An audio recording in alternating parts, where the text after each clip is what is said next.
So there's been a couple of interesting things that have happened today. I wasn't originally going to talk about any Vic stuff today, but as I was going through my tags and my DMs, and I do try to get through all of them, I saw this. Now, this is a very interesting conversation that's happening that has Ron Toy and Jamie Marchi. This is Monica, the voice of Bulma's fiance, and Jamie is also a voice actor at Funimation. We've been talking about them for a while. Now, this is people talking about YouTube personalities and such, and how they're trying to get them to, they're trying to discredit us left and right. And that's for a reason, because we're winning. More and more, you have neutral people coming over to the Stand with Vic side, and that's because of dumb stuff like this that they do. So this is kind of a crazy conversation. I don't need to read all this for what I want to get my point across to, but here's what I want to talk about right here. So they're talking about HR at Funimation. Now, if you look at Ron Toy here, he says, that's because you don't have the inside info they had to fire him. This isn't complicated. They are a major production company. Do you think that they make decisions like this if they were not 100% sure? And, once again, we can point to the fact that there was an inconclusive investigation that happened months before this one. Privy to some knowledge that this was a false investigation. And I can point out one reason right here that kind of shows this point. Jamie Marchi, who has been one of the most vocal people in this, running around just making a complete ass of herself all over Twitter, really helping the people that are in the middle move over to our side, says this: well, Chris is the CEO, Ron, and there's your job there, and my higher up and funny husband. So clearly the facts are on their side. Now let's take a second and look at this tweet really carefully. I don't know who Chris is. I'm guessing I'm blocked. I think I saw Dominique Sky in there who's blocked me because of a little bit trolling that I did. And so I'm guessing Chris got lost in there. I was going to log in to look at the context, but we can just look at this because this kind of proves my point. Ron, I'm guessing, is a higher up in Funny. I don't know what he does because I have no way to see what the positions are at Funimation. That's private business knowledge. There's no way for us to see. But they have said several times, several accounts, Jamie and Monica, that Ron is a higher up in Funimation. Ron has attachments to Monica, obviously, as that is his fiance. Jamie's husband, as she says right here, is high up in Funny. And I'm guessing he must be very high up for her to be able to change dialogue in the shows to her crazy agenda where she says, we're fighting the patriarchy, and they talked about Gamergate, which Japan would give no F's about, right? So you're going to tell me that they did a valid investigation when you're accusing him of things and Monica's accusing him of things. So I'm sure that the people that did that investigation did it without bias or any kind of resentment towards Vic. This is what's called a dumb statement to make. And then both of you on here running around so mad because no one's listening to you, you can blame yourselves for putting crap like this out there. Because what this says to me is that Vic did not get a good investigation the second time around. This time around, you had Sony doing the investigation, and they don't want any of this crap, so they're just going to get rid of him. And I have no doubt in my mind that you probably fabricated things, made pressure on Sony, probably told them, this is going to look bad for you, all that stuff. It was rigged nonetheless. And that's what I find so funny about stuff like this. You're literally shooting yourself in the foot. Talk about proof and evidence, Ron. You're giving it to us right here. So I ask you, how does that look to you? When you have higher-ups that are helping to conduct the investigation, or at least influencing it, and they have connections to two of the accused, does that sound like a fair investigation to you? So as we've said time and time again, something stinks. And I really liked those tweets because it really highlights just how garbage the Funimation investigation the second time around definitely was. It's like, oh, we didn't get him the first time, boys. Let's get him this time because now we've got Sony.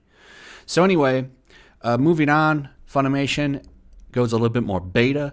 So surprisingly, and this comes from Anime Outsiders at Outsiders #1, Funimation did a surprise update on their site, which turned their cancel subscription button into a non-functioning link.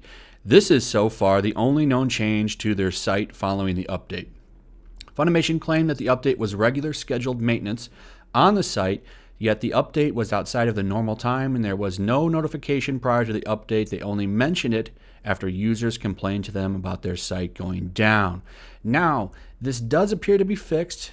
There was somebody that said that they were able to cancel their subscription afterward, but this makes me wonder if we are being successful. Are we hitting their wallet? Are a lot of people maybe canceling their subscription because of this, and they're trying to maybe there was an influx of cancellations and they were trying to stop it for a minute or bring it back up? I can't say for sure.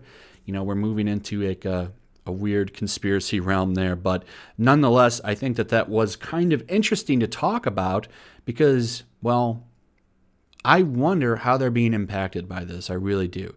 Because the subscription service is their bread and butter, as DVDs and Blu-rays kind of, unfortunately, because I personally love physical media.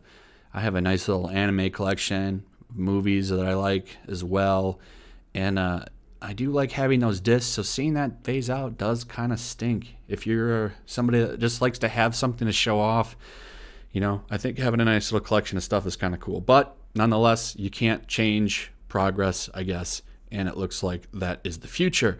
However, they have that set up for a while, and if they're losing that, that's impacting their pocket. That's a big part of their revenue now, is the subscription service. So I wonder, are they being hit hard right now?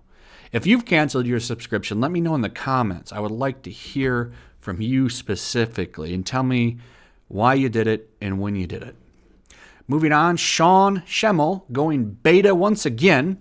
If you didn't know, Forever World, who's actually a pretty big Dragon Ball YouTuber, has got one of the bigger channels in the Dragon Ball community, came out recently and said, I stand with Vic because of where the evidence lies. And like I said towards the beginning of this video, a lot of people are starting to stand with Vic because of the KickVic people like Mars Girl, Jamie Marchi, these people that are conspiring in groups, running around trying to change photos, trying to use fake photos, like where the Anime News Network blurred out that girl's face. And we have, like I showed in the beginning of this video, where people are openly talking about their husband influencing the investigation. It's really changing the way people see things.